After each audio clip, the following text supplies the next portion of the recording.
तो नोड.जेएस की अब कुछ एडवांस चीज़ों के बारे में बात करते हैं और वो है कि थ्रेड पूल की।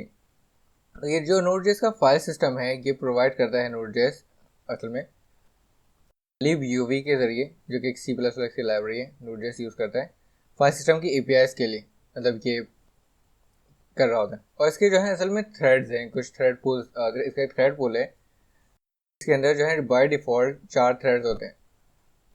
इसके अंदर भी जैसे हमने देखा कि 2 टाइप्स होते हैं, एक है एसिंक हमारे पास और एक है सिंक्रोनस। ये जो है हमें वेब सर्वर्स वगैरह में यूज़ नहीं करना है आपको। इससे क्या होगा, आपका मेन थ्रेड ब्लॉक हो जाएगा और आपकी एप्लीकेशन जो है लाइक हैंग हो जाएगी। मतलब ये यूज़ करना ही नहीं है हमने वेब सर्वर पर डिपेंड, मतलब जनरली अगर अगर आपको पता है आप क्यों यूज़ कर रहे हैं तो करें। जनरली हम यूज़ कर रहे होते हैं एसिंक को, ठीक है। अब जो एसिंक है वो यूज़ करेगा libUV के थ्रेड पूल को, और थ्रेड्स हैं हमारे पास 4। इसके अलावा भी जो क्रिप्टो की लाइब्रेरी है और भी कुछ फंक्शंस वगैरह वो भी इसे थ्रेड पूल को यूज़ कर रहे होते हैं।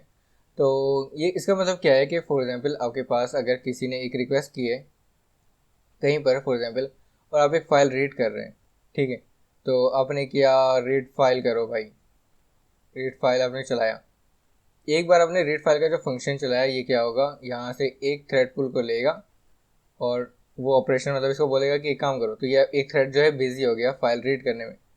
आपने दूसरी बार चलाया, तीसरी बार चलाया, चौथी बार चलाया, ये क्या हो गया, 2 3 4 चारों थ्रेड जो हो गए बिजी हो गए। फाइल अभी भी रीड कर रहे हैं, मैं जूम कर रहे हैं क्योंकि फाइल थोड़ा सा बड़ा है या जो भी है, ठीक है। 4 बिजी हो गए।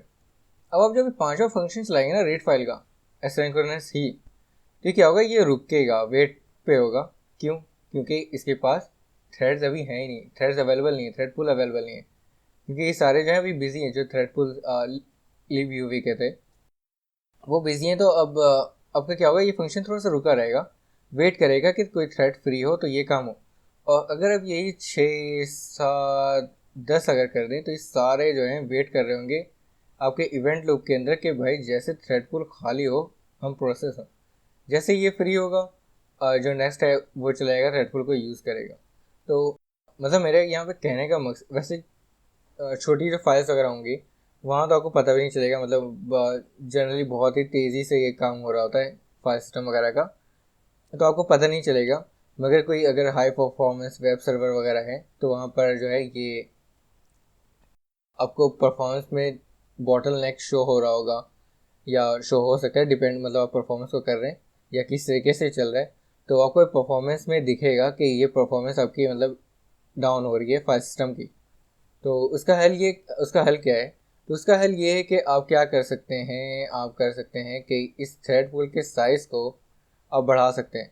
और वो तकरीबन मेरे ख्याल से शायद 1024 या 1000 तक आप इंक्रीज़ कर सकते हैं थ्रेड पूल को। वैसे आपके थ्रेड तो इंक्रीज़ हो जाएंगे 5 6, मगर इसमें भी कॉम्प्लिकेशन है कुछ, मतलब कॉम्प्लिकेशन नहीं।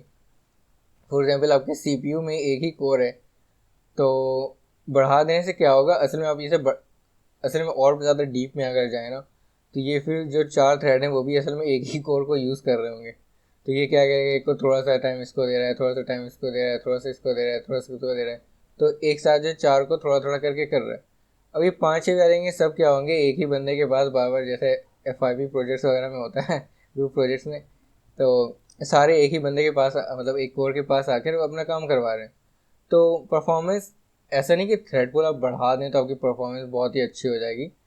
तो आपको ये फैसला करना पड़ेगा कि फॉर एग्जांपल अगर सबसे पहले तो परफॉर्मेंस में बॉटलनेक आ भी रहा है या नहीं आ रहा, नहीं आ रहा तो कुछ भी करने की ज़रूरत नहीं है, सब कुछ ठीक है, नो वरीज। मगर अगर आपको लग रहा है कि आपकी परफॉर्मेंस वेब सर्वर की कम हो रही है और वो फाइल सिस्टम की वजह से है, तो आप क्या कर सकते हैं, आप चेक कर सकते हैं कि भाई इशू क्या है। तो सिंपल है वो, ये कि आप थ्रेड पूल को इंक्रीज़ करके देखें कि आपके परफॉर्मेंस को फ़ायदा हो रहा है नहीं, मॉनिटर करें। और अगर आप देखते हैं कि फ़ायदा हो रहा है तो बहुत ही अच्छा है, एक दो और बढ़ा के देख लें, ठीक है।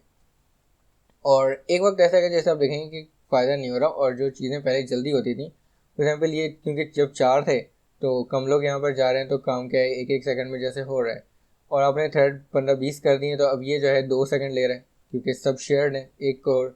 तो आपको फिर ये करना पड़ेगा कि आपको 2 कोर वाला CPU लेना पड़ेगा या 4 कोर वाला लेना पड़ेगा। तो इस तरीके से मतलब वो डिपेंड करता है।